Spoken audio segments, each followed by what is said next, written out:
San Vicente Ferrer, O.P. Presbítero. 1350 a 1419. Sacerdote de la Orden Dominicana. Memoria libre. 5 de abril. Valencia enseña todavía con orgullo la casa donde nació, casa de un notario, donde había pan en abundancia, paz y trabajo, y fe con obras. Había, además, un jardín, y en el jardín un pozo y un ciprés, cuyo recuerdo va unido a las primeras maravillas del taumaturgo, porque, a semejanza de Hércules, que mataba serpientes en la cuna, Vicente hacía prodigios desde los primeros días de su infancia. Era, indudablemente, un predestinado, uno de esos hombres en quienes no existen zozobras, ni titubeos, ni rodeos, ni caídas. No importan los obstáculos, ellos van a su fin como la flecha al blanco. Con esa seguridad pasa Vicente por la vida, el drama de la lucha interior parece como si hubiera sido desconocido para él. Más tarde, vestido ya de la blanca túnica dominicana, una pobre mujer, vencida por la pasión, se llegará hasta él ofreciéndole su hermosura. Entonces él aparecerá ajeno a toda inquietud. Otro día, el que irrumpe en su celda es una anacoreta de ojos hundidos, barbas fluviales y melifluas palabras. Vicente se sonríe desdeñoso, sigue leyendo, y el fingido visitante tiene que retirarse avergonzado, dejando un olor a azufre, que es señal inequívoca de su procedencia. Ese hombre parece impasible, como los ángeles. Creyóse un momento que Vicente sería un gran teólogo, y él llegó a tomar cariño por las sutiles discusiones de la escuela. A los 20 años, profeso ya de la Orden de los Predicadores, empieza a enseñar en su convento de Valencia. Enseñando y aprendiendo a la vez recorre las universidades más famosas y discute con los más ilustres maestros. De Barcelona a Lérida, de Tolosa a París. Ha entrado de lleno en el ambiente algo mezquino de aquella escolástica decadente y estancada en eternas querellas. En Lérida toma el título de Maestro Vicente, con que le designarán sus contemporáneos 1388, y como tal, enseña, discute, silogiza, maneja los términos bárbaros de la escuela con gran habilidad y lanza al público, acerca de la dialéctica y la naturaleza de los universales, macizos tratados, que luego miró con desprecio a pesar de los elogios que se le tributaron. Poco a poco empieza a ver la inutilidad de aquella palabrería güera, en que perdían el tiempo graves y conspicuos doctores. Otra pasión va creciendo en su alma hasta sacudirle con violentos arrebatos, es el amor de las almas. Decididamente, no será un nuevo Tomás de Aquino, como había pronosticado la gente, sino un nuevo Pablo. El ambiente enrarecido de las aulas le asquea, ama el campo, la playa, el aire puro, la inmensa catedral gótica, agitada por el murmullo de las multitudes. Durante algunos años, la cátedra y el púlpito luchan en su vida. Al mismo tiempo, empieza a verse que hubiera podido ser un gran diplomático, los príncipes buscan su amistad, los reyes le hacen su consejero, las damas de la corte aragonesa, su director.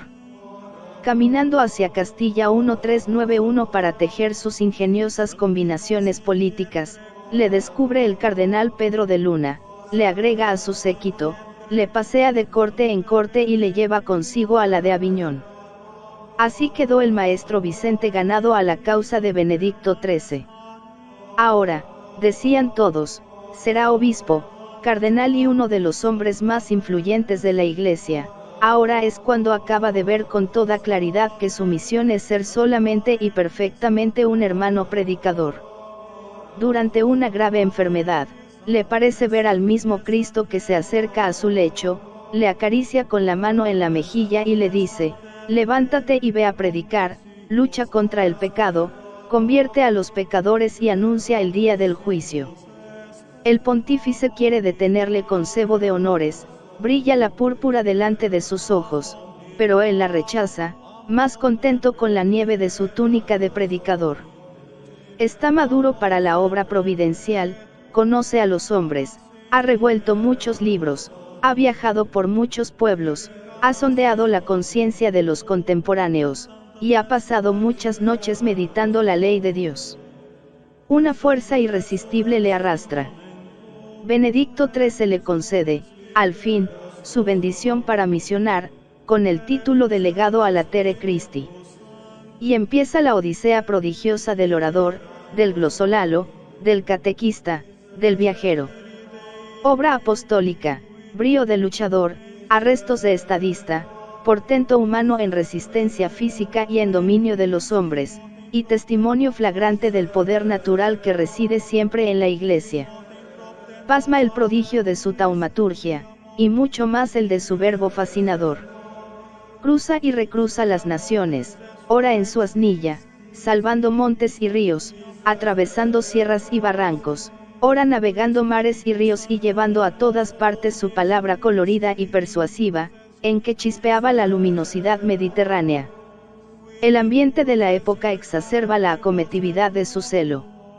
Es aquel un siglo de cismas y herejías, de crisis políticas y de terribles plagas morales, de terrores milenarios y de invenciones nefandas, de corrupción y de superstición, de peste que ciega los cuerpos a millones y de peste que corrompe y sataniza las almas. Apoderábase de las mentes la barbarie, como de las voluntades el pecado. Magos y nigromantes poblaban con sus quimeras las almas huérfanas de la fe, y una vaga sensación de la proximidad de un fin apocalíptico incitaba a los hombres al goce desenfrenado de los caducos bienes terrenos.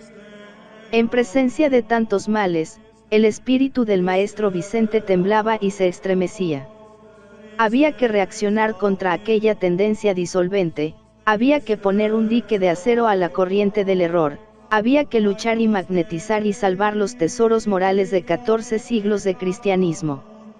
Y un día de noviembre de 1399 sale el gran predicador de su convento de Valencia a la conquista del imperio de las almas.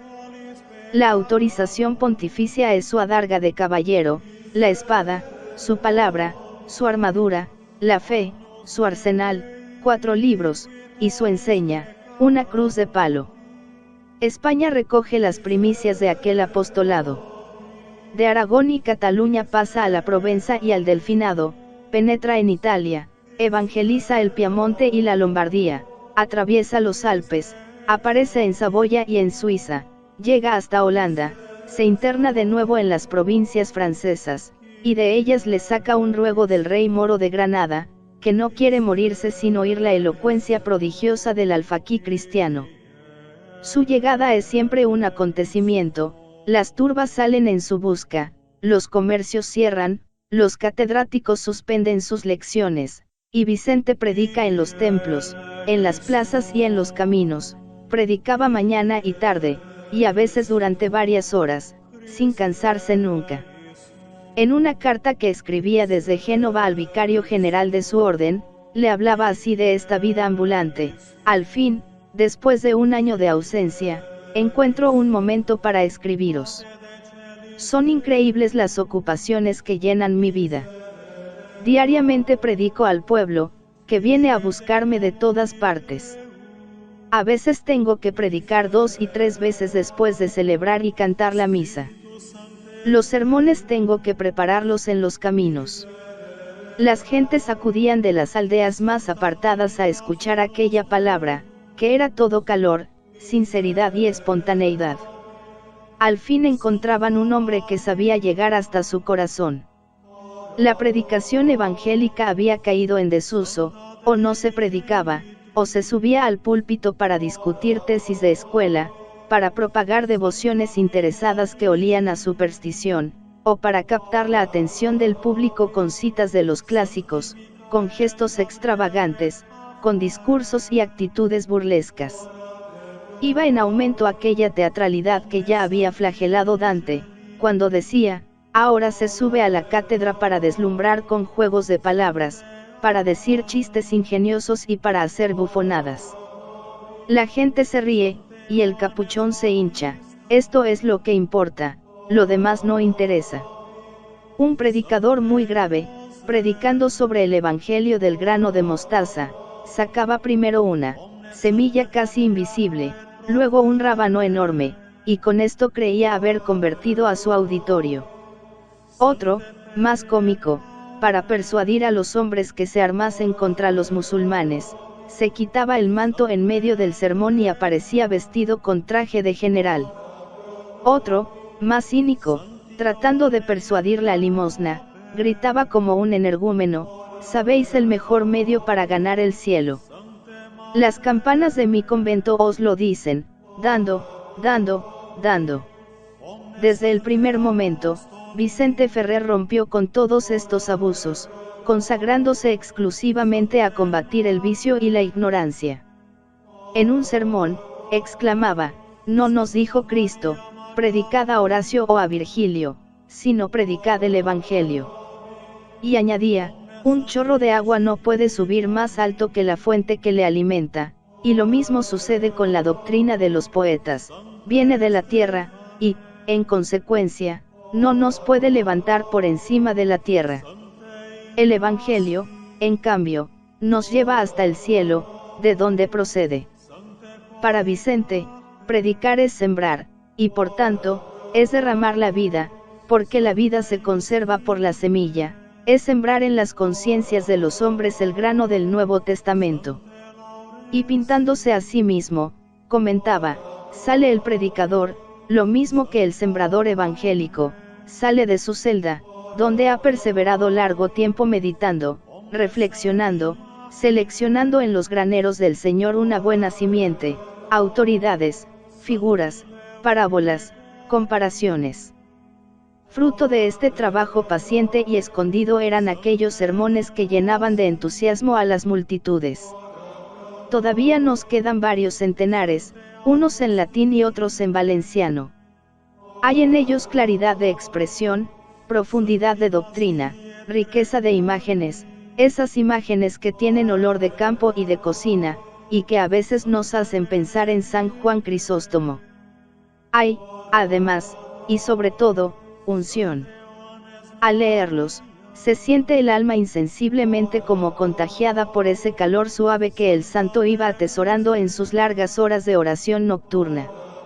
Involuntariamente se piensa en aquellas palabras que Vicente estampó en su áureo tratado de la vida espiritual: «Cuando estás leyendo en algún libro, aparta de él los ojos muchas veces, y, cerrándolos, mira a las llagas de Jesucristo, y luego vuelve a proseguir la lección». Pasado el movimiento del espíritu, que ordinariamente dura poco, puedes encomendar a la memoria lo que antes viste, y el Señor te dará más claro conocimiento de ello. No obstante, aún así no acertamos a comprender los efectos maravillosos de aquella elocuencia, una de las más poderosas que se han visto jamás. Hay algo que no pudo pasar al pergamino, que nosotros no podemos recoger, que existió un día y que acaso no ha vuelto a reproducirse: la vibración de aquella voz, la gracia de aquel ademán, el magnetismo de aquella mirada, y es necesario suplir con la imaginación aquel tronido apostólico, de que hablaba, al juzgarlas, uno de sus contemporáneos.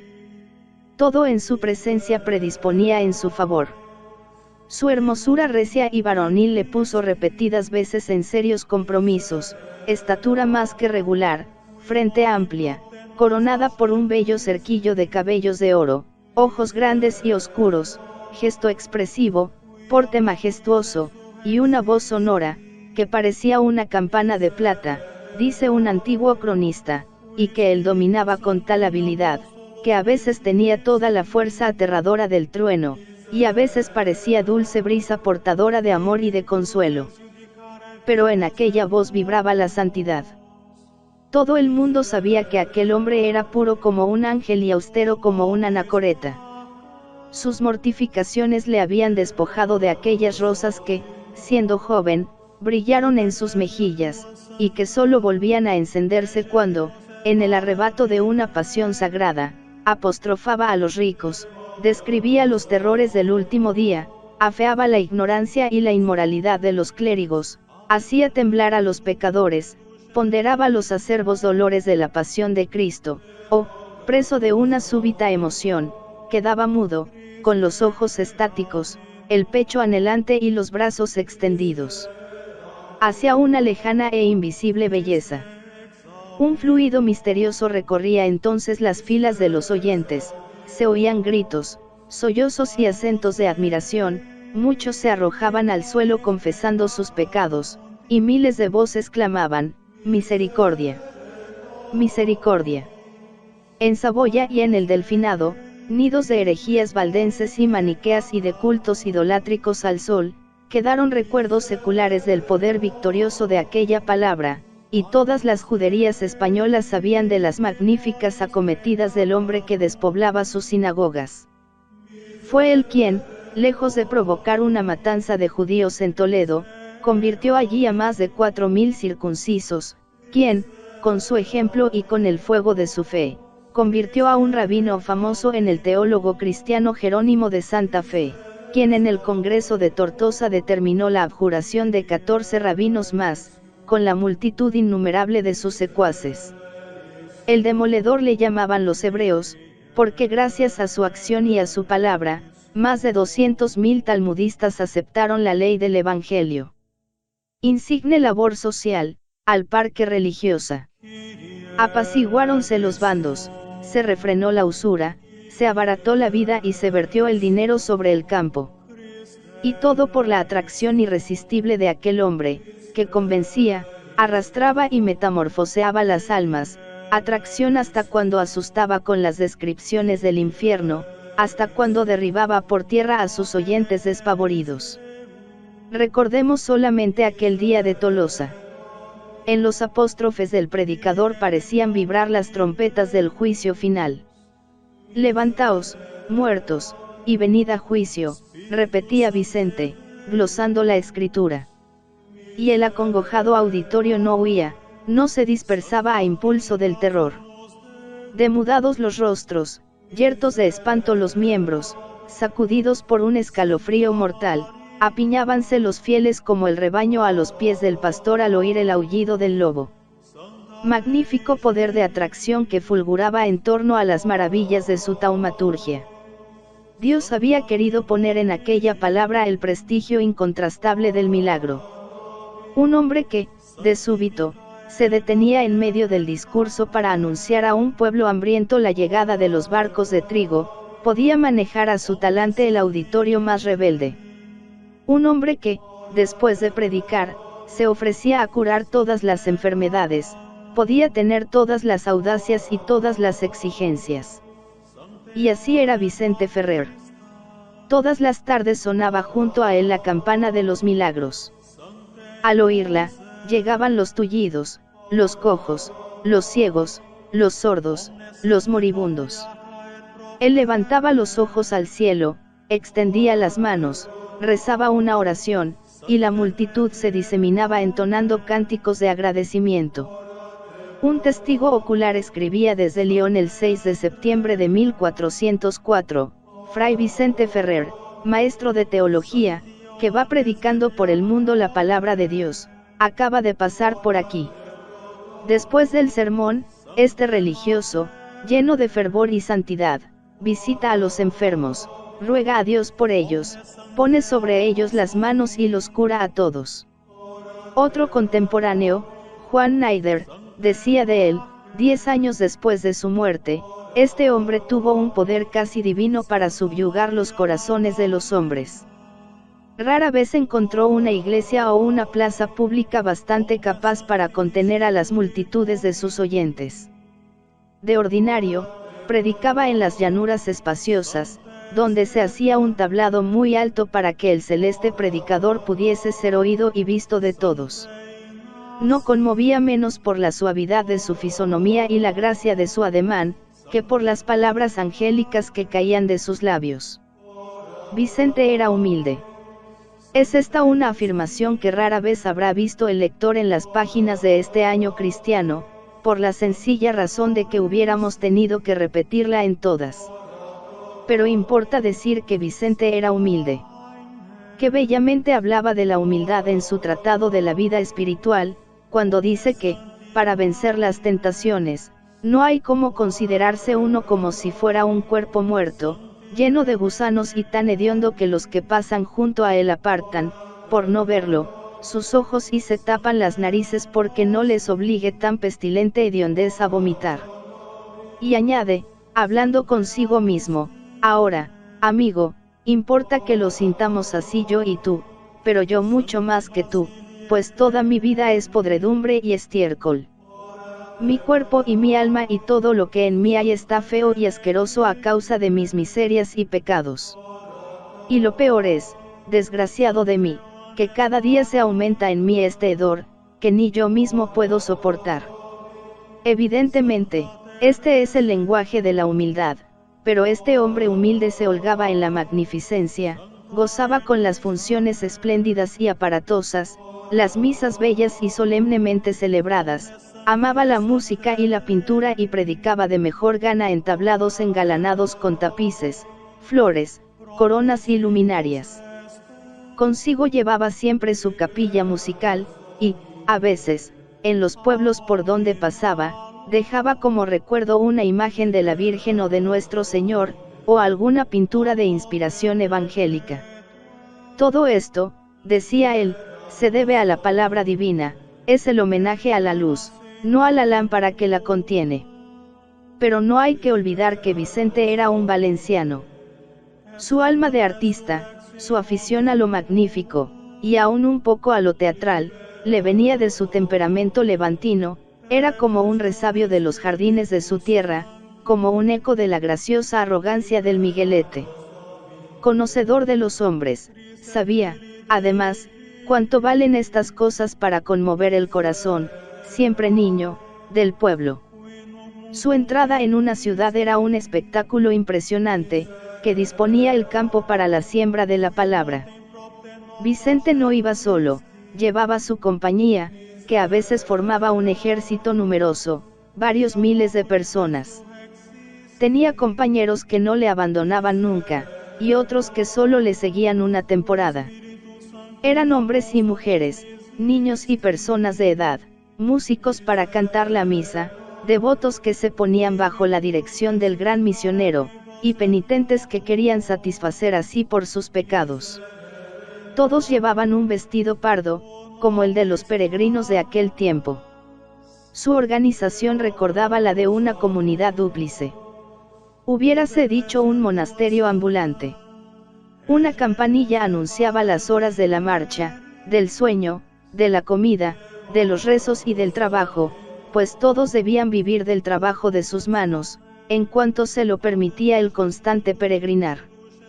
Caminaban a pie, con el bordón en la mano, divididos en dos grupos, el de los hombres, al frente de los cuales iba la imagen de Cristo crucificado, y el de las mujeres, precedidas por el estandarte de la Virgen. En medio, el santo, rodeado de los eclesiásticos y los religiosos, con los ojos en tierra, los pies descalzos y la cabeza cubierta por un sombrero de hojas de palmera. Los que se habían asociado con la voluntad expresa de hacer penitencia de sus crímenes, formaban un batallón aparte dentro de la compañía, eran los disciplinantes. A ciertas horas se separaban de sus compañeros, se cubrían el rostro, se desnudaban las espaldas y empezaban a disciplinarse hasta regar con su sangre la tierra.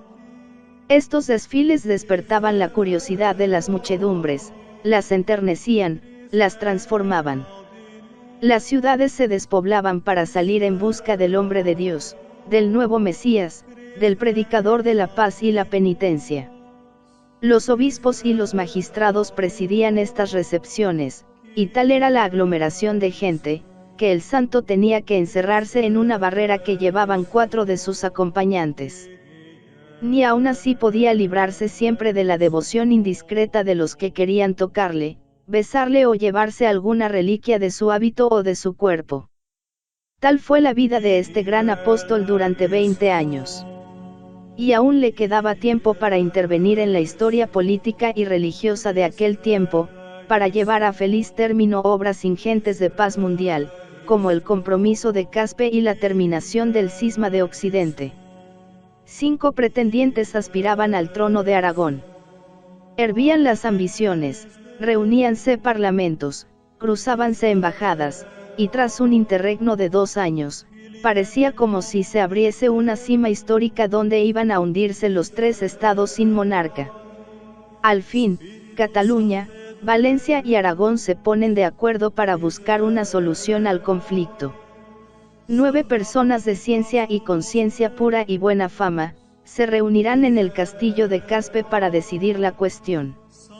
Entre ellas está Vicente Ferrer. Es el último de los designados, un simple fraile, pero su figura se agiganta desde el primer momento. Se le designa para predicar el sermón inicial después de la comunión y el juramento. Su tema, casi profético, Une movile iti unus pastor, tiene arpegios como de preludio del gran himno de la misión peninsular que, 80 años más tarde se entonará en la Vega de Granada. Y fue Vicente quien con su voto cerró las deliberaciones, declarando rey de Aragón a Fernando de Castilla, el infante victorioso de Antequera. 5 votantes le siguen, expresando el respeto que tenían a su parecer. Él había votado, según Dios y mi conciencia. Ellos declaran que se adhieren al voto e intención del maestro Vicente. El conflicto está resuelto. De los más remotos confines llegan las gentes para asistir a la proclamación, se alza un estrado para los jueces a las puertas de la iglesia, surgen tribunas tapizadas de brocatel para damas y caballeros, y el día de San Pedro se anuncia a todo el reino la solución de los compromisarios. También esta vez predica Fray Vicente. Nunca más hábil ni más fogoso. Gocémonos, alegrémonos, exclama, porque son llegadas las bodas del Cordero. Pero no se apresura a declarar el nombre del electo. Prepara los ánimos, lee la declaración colectiva, y cuando ve al auditorio electrizado, le exige obediencia, al muy poderoso e ilustre príncipe don Fernando. Y la multitud acoge sus palabras con un clamoreo indescriptible, al que se mezclan el repique de las campanas y los ecos metálicos de los clarines. De esta manera preparaba San Vicente la unidad de la patria, pero no es menos gloriosa su tarea en la empresa de la unidad de la Iglesia. Al principio había sido el amigo y el confesor de Pedro de Luna, pero cuando se da cuenta de que la tosudez de su irreductible compatriota es el único obstáculo para la terminación del cisma, le retira su obediencia, y sube a la cátedra para pronunciar una dantesca catilinaria, que empieza con este llamamiento, lleno a la vez de ironía y de amenaza: huesos áridos, oíd la palabra de Dios. Era terrible romper con el amigo y el bienhechor, pero el bien común lo exigía, la salud de la Iglesia lo demandaba. Y pronto se vio que era la suya la voz más autorizada de la cristiandad, que nadie tenía un ascendiente semejante sobre los pueblos y sobre los reyes. En breve plazo reinó la concordia en el orbe cristiano. Benedicto XIII fue a refugiarse en la roca de Peñíscola, y Gersón, el doctor cristianísimo, alma del concilio de Constanza, escribía desde allí al predicador celoso de la salud de las almas: sin vos, semejante resolución no se hubiera tomado nunca. Gracias a esta grande obra, que es la vuestra, esperamos llegar a la tan deseada paz. Vicente era hombre de realidades. Aunque envuelto constantemente en una atmósfera sobrenatural, nos dejó esta sentencia, memorable: no debemos juzgar de la legitimidad de los papas por los milagros, las visiones y las profecías. Al pueblo cristiano le gobiernan las leyes, contra las cuales nada pueden los fenómenos extraordinarios. Pero estas brillantes actuaciones, en vez de interrumpir aquella voz formidable, la llevaban hasta los alcázares donde moraban los poderosos de la tierra. Resonaba entre los esplendores cortesanos, lo mismo que en las aldeas, siempre con el mismo fruto, siempre con la misma fuerza, sin desmayar un momento, sin cansarse nunca, sin fatigarse jamás. Sayere los vicios de los pueblos, y los pueblos suspiran por ella, se levanta contra la relajación de los prelados, y los prelados la buscan, flagela el sentido pagano de la política en los príncipes, y los príncipes la llaman con humildes ruegos. Vicente había predicado en Granada a instancias de su rey, de Granada pasa a Castilla, predica en los pueblos del Guadalquivir, del Tajo y del Duero, desde La Coruña salta hasta Inglaterra, penetra en Escocia, deja las huellas de su palabra entre los insulares de Irlanda, vuelve al reino de Aragón, reaparece en Italia, se presenta otra vez en su patria, llamado por el rey de Castilla, predica en todas las ciudades españolas, desembarca en las Baleares y, ya viejo, pero empujado y sostenido siempre por una fuerza misteriosa, empieza su última misión francesa, el Languedoc, Borgoña, Auvernia, la isla de Francia, Bretaña, y en Bretaña, en la pequeña ciudad de Ben, se detienen para siempre aquellos pies apostólicos que habían hollado tantos caminos.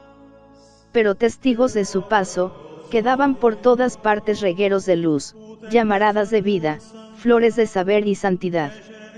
Al eco de aquella voz, que había sabido tocar el corazón de los israelitas, que transformaban en iglesias las sinagogas, que hacía brotar conventos y universidades, y surgir puentes y hospitales, y encendía el amor en los corazones helados por el odio, se organizaba una nueva sociedad, renacía el fuego santo de la religión, y empezaba a reinar un sentido más puro de la vida. No todos comprendían aquella lengua valenciana, en que se expresaba el orador, pero todos entendían aquel acento apocalíptico, todos se sentían electrizados por aquella mirada profética. Vicente se creyó el precursor de la catástrofe universal, el mensajero de la última venida de Cristo, el heraldo del gran rey. Sus mismos contemporáneos le llamaron la trompeta del juicio final, o el ángel del Apocalipsis, y el mismo Gerson, canciller de la Universidad de París, recordaba en su presencia aquellas palabras misteriosas de San Juan: vi aparecer un caballo blanco, y el que lo montaba tenía un arco, y se le dio una corona y salió con gesto vencedor para consumar la victoria. No obstante, San Vicente Ferrer es el primer obrero de una restauración general, el inaugurador de un mundo nuevo, el sembrador infatigable de una semilla que dará todo su fruto en la auténtica reforma ya cercana. Su blanca túnica es, en los albores del siglo XV, como el anuncio de una era nueva.